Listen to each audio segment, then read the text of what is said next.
Good morning everyone, कैसे हैं आप सब। आइए, हम लोगों ने पिछले क्लास में पॉलिनेशन स्टार्ट कर लिया था और हमने बता भी दिया था पॉलिनेशन किसे कहते हैं और टाइप्स ऑफ पॉलिनेशन को भी हम लोगों ने काफ़ी अच्छी तरीके से डिस्कस कर लिया था।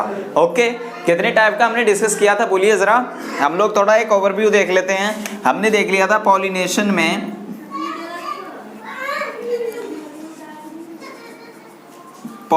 हमने देख लिया था ऑटोगेमी, देखा था। ऑटोगेमी में हमने क्या देखा था कि सेम फ्लावर में ही फर्टिलाइजेशन हो रहा था, सेम फ्लावर का ही पॉलन ग्रेन सेम फ्लावर के स्टिग्मा पर जाके फर्टिलाइज फ्यूज कर जा रहा था। ठीक है, हमने ये चीज देखा था। और फिर उसके बाद हमने देखा था क्या, जिटेनोगेमी, ये देखा था।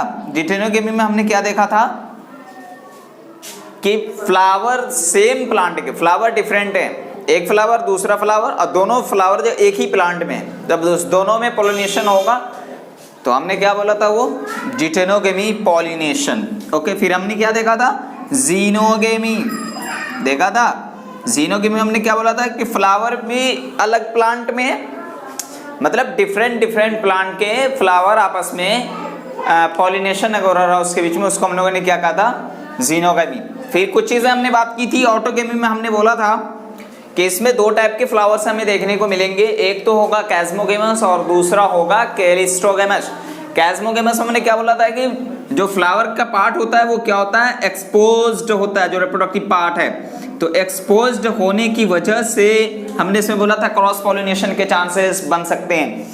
फिर हमने दूसरा क्या देखा था बोलिएगा जरा, कि दूसरा कैलिस्ट्रोगेमस जो कि क्लोज्ड होता है कि नहीं होता है।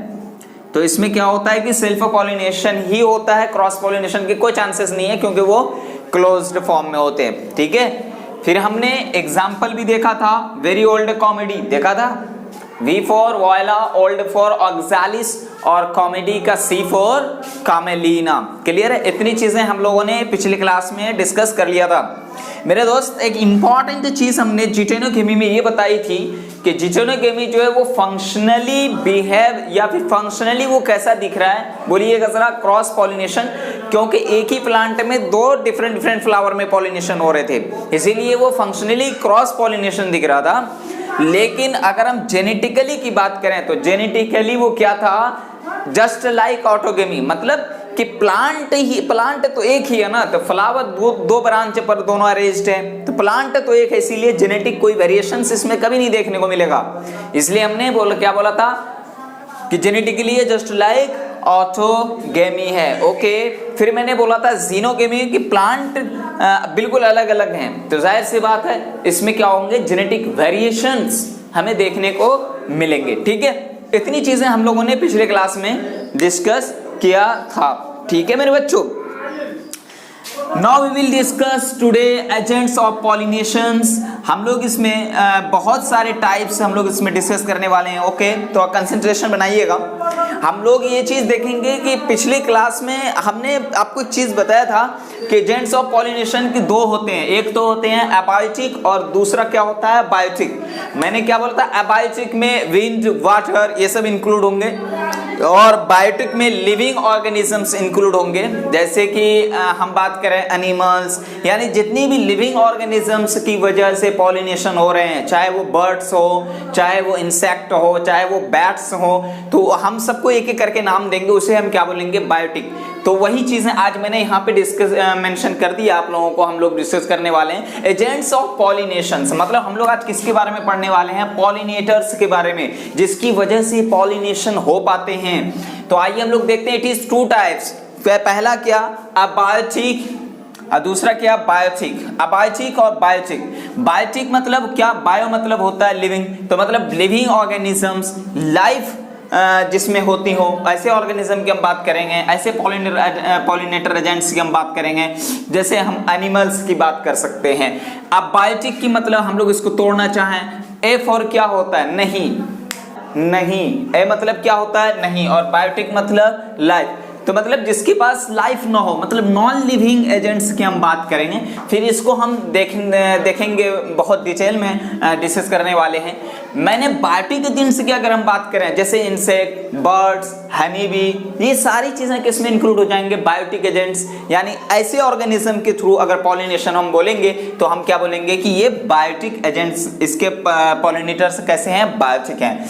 अब देखिए मैंने बोला कि बायोटिक ऑर्गेनिज्म से अगर हम बात करें तो इसमें हमें एंटोमोफिली देखने को मिल सकता है, इसमें हमें क्या क्या ऑर्निथोफिली देखने को मिल सकता है, इसमें हमें क्या देखने को मिल सकता है, कैरेप्टोफिली हमें देखने को मिल सकता है। अब ये एंटेमोफिली क्या होता है, एंटेमोफिली मतलब कि अगर पॉलिनेशन हो रहे हो, if pollination done by the insect, तो हम उसको क्या बोलेंगे, एंटेमोफिली।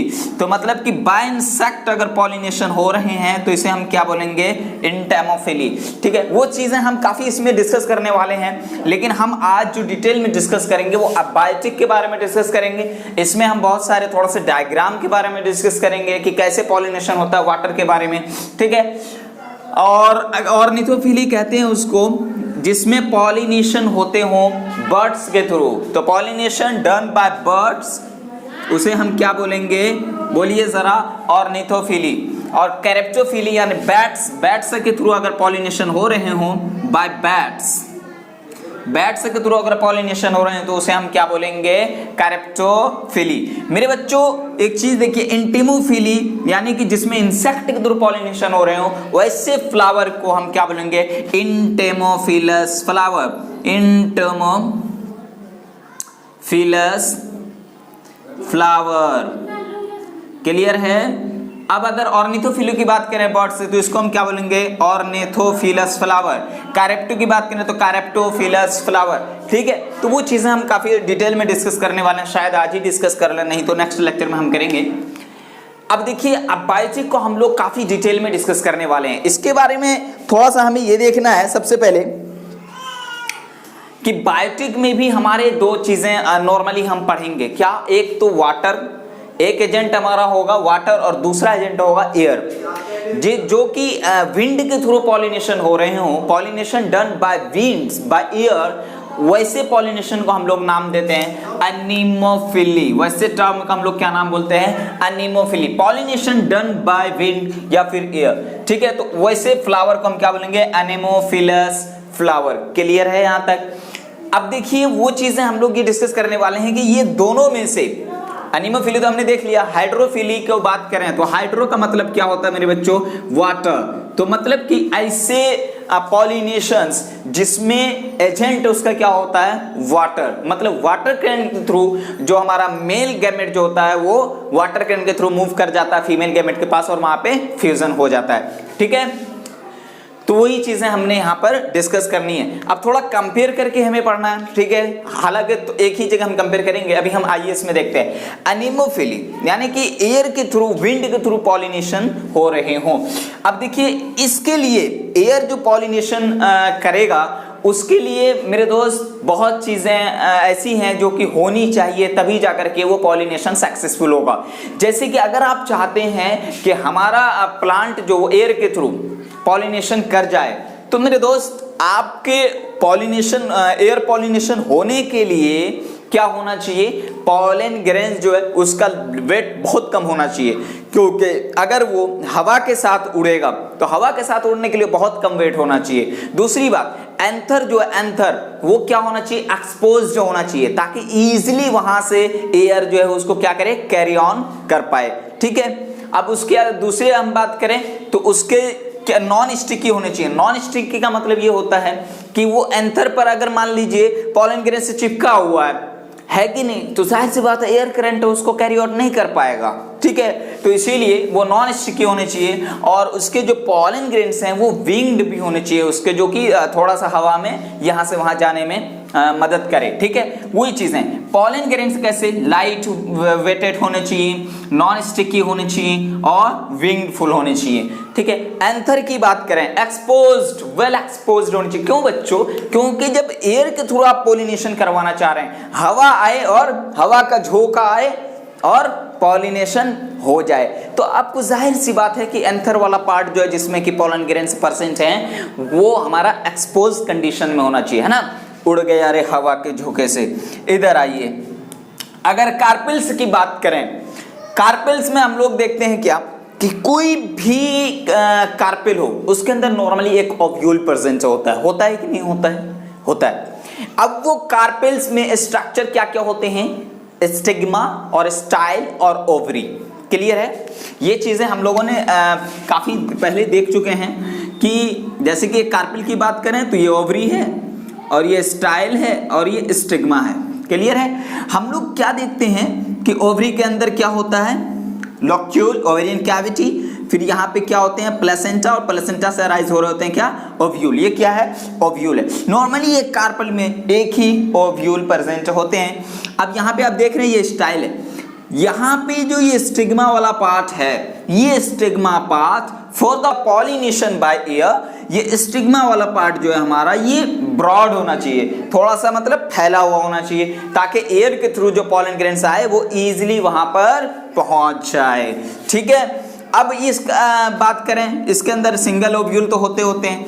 अब ये एक्सपोज्ड होने चाहिए, ये भी खुले हुए, क्योंकि देखो यहाँ पॉलन ग्रेन हवा के साथ आ रहा है, हवा के झोंके से आया और यहाँ पे जाहिर सी बात है बड़ा रहेगा तो पॉलन ग्रेन से यहाँ पर ऑटोमेटिकली आ जाएगा रेस्ट में। ठीक है?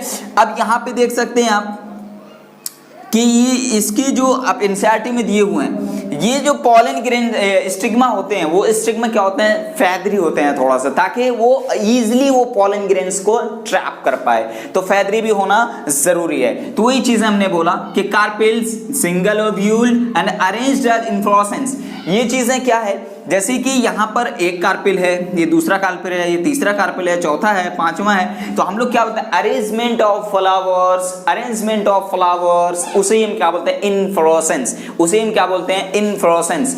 तो इन्फ्लोरेसेंस की अगर हम बात करें तो आपको यहाँ पे ये चीज समझाया जा रहा है कि बहुत सारा फ्लावर एक जगह है, गुच्छे के फॉर्म में है, तो वहां पे अगर पॉलन ग्रेन्स आ रहा है तो एक ही टाइम में at one time many of the flowers get fertilised, get fused, बहुत ज्यादा फ्लावर्स एक ही टाइम में क्या हो जाएंगे?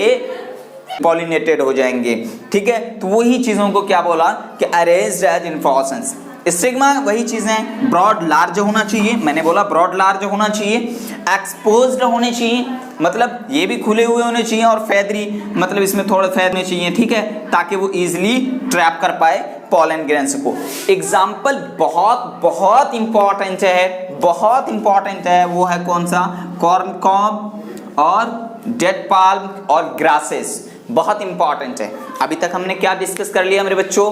मैंने बोला कि अबायोटिक को आज हमें डिटेल में पढ़ना है। अब बायोटिक एजेंट की बात करें तो इसमें दो इंक्लूड होते हैं, एक तो होता है वाटर और दूसरा क्या होता है? एयर। तो जो एयर के थ्रू पॉलिनेशन होता है, विंड के थ्रू पॉलिनेशन होता है, उसे हम बोलते हैं एनिमोफिली। तो ऐसे फ्लावर को हम क्या बोलेंगे? Anemophilous flower. क्लियर है? फिर मैंने बोला कि एयर के थ्रू फर्टिलाइजेशन होने के लिए, पॉलिनेशन होने के लिए क्या होना चाहिए? कि पॉलन ग्रेन से उसका वेट कम हो, वो एक्सपोज्ड कंडीशन में हो, नॉन स्टिकी हो। क्लियर है? ये चीजें आपको इसमें होना बहुत जरूरी है। थोड़ा सा क्या होना चाहिए? विंग्ड भी होने चाहिए। ठीक है? फिर मैंने बोला कि स्टिग्मा का जो पार्ट है वो थोड़ा सा ब्रॉड होना चाहिए ताकि वो इजीली वहां पे ट्रैप हो जाए। ठीक है? फिर उसके बाद मैंने बोला थोड़ा फेदरी होना चाहिए ताकि वो इजीली उसको ट्रैप कर ले। क्लियर है? और सिंगल ओव्यूल्ड होते ही हम लोग इतना जानते हैं। अरेंज्ड एंड इन्फ्लोरेसेंस का मतलब हमने बोला एनसीईआरटी में आपके बोले जा रहे हैं ये वर्ड, ताकि बहुत सारे फ्लावर्स जब एक जगह होते हैं तो पॉलिनेशन आते हैं, at one time many of the flowers get pollinated. ठीक है? वही चीजों को डिस्कस यहाँ पे करना। एग्जाम्पल बहुत इंपॉर्टेंट है, कॉर्न कॉब, डेड पाल्म और ग्रासेस। क्लियर है मेरे बच्चों? Now we will discuss about the hydrophilous flower. Hydro मतलब क्या होता है? वाटर। होता कि नहीं होता? ऐसे पॉलिनेशन जो वाटर के थ्रू हो उसे क्या बोलेंगे हम? Hydrophilous flower. ठीक है? अब एक चीज देखिए, as compare air to water, ये बहुत रेयर केस है, बहुत रेयर केस और लिमिटेड भी है। मतलब about 30%, about 30 genera mostly monocotyledons of angiospermic plant, उसमें ही ये हमें देखने को मिलते हैं। वही चीजें मैंने यहाँ पे मेंशन कर दिया है। इट इज क्वाइट रेयर, ये बहुत रेयर केस है, limited as compare wind pollination. Wind pollination के कंपेयर में ये क्या है? बहुत रेयर केस है। अब देखिए यहाँ पे अबाउट 30 जेनेरा मोस्टली मोनोकोटिलीडॉन की हम बात कर रहे हैं, बस इतने ही। जितने भी एंजियोस्पर्मिक प्लांट है उसमें सिर्फ 30% वो भी मोनोकोटिलीडॉन जो हैं उसमें पॉलिनेशन जो होते हैं वो वाटर के थ्रू होते हैं। क्लियर है। अब देखिए लोअर प्लांट्स की अगर हम बात करें जैसे अलगी, ब्रायोफाइट्स, टेरिडोफाइट्स, इसमें मोस्टली जो इसका मोड ऑफ ट्रांसपोर्टेशन होता है वो वाटर ही होता है। तो वही चीजें मैंने यहाँ पे मेंशन किया है। Lower plants group like algae, bryophytes, pteridophyte, what is mode of transport of male gamete. हम लोग जानते हैं कि नॉर्मली हम बहुत पहले से जानते हैं कि मेल रिप्रोडक्टिव पार्ट यानी कि जो गैमेट प्रोड्यूस करते हैं, यानी कौन सा बोलो, मेल गैमेट यानी पॉलन ग्रेन, वो क्या होते हैं, मूवेबल होते हैं। और जो फीमेल गैमेट है वो क्या होते हैं, स्टेइंग होते हैं, वो मतलब मूव नहीं कर पाते। तो हम लोग क्या बोलते हैं नॉर्मली कि मेल गैमेट जो होता है वो मूवेबल होता है, एक जगह से दूसरी जगह चला जाता है, मोटाइल होता है, और वो नॉन मोटाइल होता है। तो इसीलिए मैंने बोला कि ये छोटे छोटे प्लांट के ग्रुप जो हैं, ऐसे प्लांट जो होता है नॉर्मली इसमें मेल गैमेट्स मोटाइल होते हैं, तो मेल गैमेट ही कहा जाते हैं फीमेल गैमेट के पास। तो उसको एजेंट चाहिए किस चीज की, वाटर की जरूरत पड़ती है वहां पर। तो मेरे बच्चों आपके माइंड में क्या होगा, पूरी दुनिया के जितने भी एक्वाटिक प्लांट्स हैं, क्या all aquatic plants shows the water pollination? No, मैंने ऐसा नहीं कहा। Not all the aquatic plants use water for the pollination. Just like we can say that कि water lily plant और फिर वाटर हाइसिंथ प्लांट, इसमें पॉलिनेशन का कौन करता है, इंसेक्ट करता है। अभी हम वो चीजें डिस्कस करेंगे। तो ये वाटर में रहने वाले प्लांट हैं, एक्वाटिक हैं, लेकिन इसमें पॉलिनेशन वाटर नहीं करवा रहा। तो इसलिए not all aquatic plants use water for pollination. Okay, तो वो चीजें हम लोग यहाँ पे डिस्कस करेंगे कि वाटर पॉलिनेटेड प्लांट्स की अगर हम बात करें तो कुछ ऐसे भी वाटर पॉलिनेटेड प्लांट हैं जो कि फ्रेश वाटर में ग्रो करते हैं, कुछ मेरीन वाटर में। ठीक है, तो वही चीजें हम लोग यहाँ पे discuss, grow in fresh water जैसे हाइड्रिला, वॉलिस्नेरिया, और सम इन मैरीन जैसे सी ग्रासेस, ज़ूस्टेरा की हम बात करें। अब इसकी अगर हम बात करें थोड़ा सा मैं डिस्कस करूंगा कि इसके एग्जाम्पल में कि how does water pollination in vallisneria, इसको हम थोड़ा यहाँ पे डिस्कस करेंगे। ठीक है, इसको तो आज नहीं पढ़ना है, मैं यहाँ पे थोड़ा मिटा रहा हूँ क्योंकि मुझे समझाना है। देखिए वॉलिस्नेरिया में एक्चुअल में होता क्या है, हम लोग वॉलिस्नेरिया को डिस्कस कर रहे हैं कि जैसे ये वाटर है, क्या है, वाटर है, वाटर सरफेस, क्या है ये, वाटर सरफेस। ठीक है, अब उसमें होता क्या है कि यहाँ पे फीमेल रिप्रोडक्टिव पार्ट है और ये एक स्टॉक के थ्रू वाटर सरफेस पर आ जाते हैं। ठीक है, ये हमारा कौन सा पार्ट है, ये स्टिग्मा है। ठीक है, अब होता क्या है कि यहाँ पर क्या प्रेजेंट है, यहाँ पर भी बहुत सारे पॉलन ग्रेन्स प्रेजेंट है। तो अब ये पॉलन ग्रेन जो होता है बाय द वाटर करंट के थ्रू क्या होते हैं, मूव कर जाते हैं, स्टिग्मा के पास आ जाते हैं। ठीक है, तो मैं इसीलिए यहाँ पे बोल दूं कि pollen grain transferred by water current passively, एक चीज और लिख दो, पैसिवली मतलब खुद ब खुद, इसमें हमें कोई एनर्जी, कोई दिमाग लगाने की जरूरत नहीं है। ठीक है, पैसिवली, वही चीज मैंने यहाँ पे लिख दिया। ठीक है, तो आपने क्या देखा वॉलिस्नेरिया में कि फीमेल रिप्रोडक्टिव पार्ट जो है, यानी कि कार्पेल की हम बात करें तो वो क्या होता है, धीरे धीरे एक स्टॉक लाइक स्ट्रक्चर के साथ वो सरफेस पर आ जाते हैं। वाटर के सरफेस पर आने के बाद हमने क्या देखा, यहाँ पे पॉलन ग्रेन्स बहुत ज़्यादा जो कि रिलीज हुए हैं मेल रिप्रोडक्टिव पार्ट से। अब ये पॉलन ग्रेन्स आकर के यहाँ पे चिपक जाते हैं, इससे स्टिग्मा से क्या हो जाते हैं, पॉलिनेटेड हो जाते हैं। ठीक है, अब मेरे दोस्त एक चीज़ यहाँ पे हमें ये देखनी है कि सर ये पॉलन ग्रेन जो होते हैं, क्या ये पॉलन ग्रेन डिस्ट्रॉय नहीं होता वाटर में? तो मेरे दोस्त मैं आपको बता दूं कि इस पॉलन ग्रेन के पास जो है वो एक कवरिंग होती है जिसको हम लोग बोलते हैं म्यूसिलिजेनस कवरिंग। म्यूसिलिजेनस कवरिंग, ये म्यूसिलिजेनस कवरिंग जो है वो डिस्ट्रॉय होने से बचा लेते हैं इसको, और ये जो है डिग्रेड होने से, ये सारी चीज़ों से उसको क्या करते हैं, बचा लेते हैं। ठीक है, तो ये हमने किस में देखा, वॉलिस्नेरिया में। अब मेरे दोस्त अगर मैं ज़ूस्टेरा की बात करें, जो कि हमने सी ग्रासेस की बात करनी है, उसमें कैसे पॉलिनेशन होते हैं, तो मेरे दोस्त जरा समझिएगा कि उसमें जैसे ये क्या है, पूरे वाटर है। ठीक है, हम किसके बारे में देख रहे हैं, ज़ूस्टेरा, ये वाटर। इसमें होते क्या है, जैसे यहाँ पे एक प्लांट है, ठीक है, यहाँ पे क्या है, ये स्टिग्मा।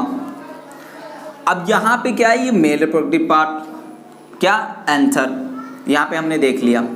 अब होता क्या, ये पॉलन यहाँ पे रिलीज होते हैं, और ये पॉलन जो रिलीज होते हैं इसमें ज़ूस्टेरा के केस में पॉलन ग्रेन ये रिबन शेप्ड होते हैं। अब यहाँ पे अंदर ही अंदर वाटर में आकर के यहाँ पे क्या होते हैं, फ्यूज हो जाते हैं, क्योंकि रिबन शेप्ड होते हैं, इजीली मूव कर जाते हैं। वो कहाँ जाते हैं, स्टिग्मा के पास। आने के बाद फिर क्या हो जाएगा, रिबन शेप्ड आके इससे फर्टिलाइज कर गया। ठीक है, तो हमने क्या देखा कि ज़ूस्टेरा की केस में भी कि पॉलन ग्रेन जो रिबन शेप्ड है, अंदर वाटर ही, मैंने सरफेस की बात नहीं की, अंदर में ही वाटर के ये यहाँ से जो ribbon shaped pollen grain produce हुआ था वो कहाँ आ गया, स्टिग्मा के पास। क्लियर है, ये तो हमने ज़ूस्टेरा की बात की। क्या सर एक क्वेश्चन है मेरा, वो क्वेश्चन ये है, क्या ऑल एक्वाटिक प्लांट्स, मैं यहाँ पे क्वेश्चन करता हूं, क्या question, all aquatic plants are use water for pollination? क्या हर एक्वाटिक प्लांट जो हैं वो वाटर यूज करते हैं क्या पॉलिनेशन के लिए? Answer no. व्हाई? वो तो वाटर में रहते हैं, तो उसके लिए तो हेल्पफुल वाटर ही होगा, तो पॉलिनेशन तो उसमें वाटर ही कराएगा। नहीं मेरे दोस्त, ऐसा नहीं है। अब आपको मैं एग्जांपल दूंगा, जैसे वाटर हायसिंथ की, वाटर हायसिंथ याद कीजिए, कुछ दिन पहले हम लोगों ने बहुत अच्छी तरीके से पढ़ा था, water hyacinth, terror of Bengal पढ़ा था। फिर एक और ले सकते हैं हम, वाटर लिली की, वाटर लिली। मेरे दोस्त इस सब केस में क्या देखने को हमें मिलता है कि जैसे यहाँ पर ये क्या है, वाटर सरफेस, क्या है, ये वाटर है, और ये वाला पार्ट वाटर सरफेस है। क्लियर? अब यहाँ पे क्या है, ये वाटर हायसिंथ। अब आपको क्या देखने को मिला कि यहाँ पे क्या है, स्टिग्मा। क्लियर है? अब यहाँ पे दूसरा मैं बता दूं, ये वाटर हायसिंथ है, मैं यहाँ पे बता दूं ये क्या है, एंथर। क्लियर है? अब होता क्या है नॉर्मली मेरे बच्चों कि इसमें जो पॉलिनेशन होता है, तो अब तो ये वाटर से बहुत ऊपर में है ये फ्लावर्स, तो यहाँ पर तो पॉलिनेशन वाटर नहीं करवा पाएगा, क्योंकि वाटर इसके नीचे है, ये तो काफ़ी ऊपर लेवल पर आ गया है तो एक्वाटिक प्लांट। तो मेरे दोस्त इसमें जो पॉलिनेशन होता है वो इंसेक्ट कराता है, इंसेक्ट। ठीक है, इंसेक्ट के थ्रू इसमें पॉलिनेशन हुआ। पता चला कैसे? मतलब यहाँ से जो ये पॉलन ग्रेन आएगा, ये पॉलन ग्रेन को यहाँ आने के लिए कौन, इंसेक्ट की ही मदद लेनी पड़ेगी। क्यों मेरे दोस्त? क्योंकि यहाँ पर वाटर उसके लेवल से नीचे है। क्लियर है? तो वही चीज़ें आपसे अगर कोई पूछे कि क्या हर एक्वाटिक प्लांट जो होता है वो वाटर यूज़ करता है अपनी पॉलिनेशन के लिए, तो आपको सीधा सीधा जवाब देना है नहीं। वाटर हायसिंथ और वाटर लिली की हम बात करें, इस केस में प्लांट एक्वाटिक तो होते हैं, लेकिन पॉलिनेशन के लिए बायोटिक एजेंट की ज़रूरत पड़ती है। क्लियर है?